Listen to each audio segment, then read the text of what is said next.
Hello, welcome back to the channel. Today, we're diving straight into managing vendor contracts in Monday.com, your 2025 complete guide. Our first step is to create a new board for your vendor contracts. Go to the left sidebar, click on Add, then Board. Name it Vendor Contracts. The reason we do this is to have a centralized place for all your contracts, making it easier to monitor and manage them. Next up, let's add some columns. We'll need contract number, vendor name, start date, end date, and status. Click on the plus button to add each column. This helps us because it allows us to track key details about each contract. Now that we've done that, let's input some data. Click on the cell under each column and type in the respective information.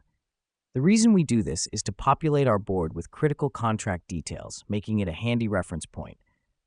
Moving on, we'll implement automation.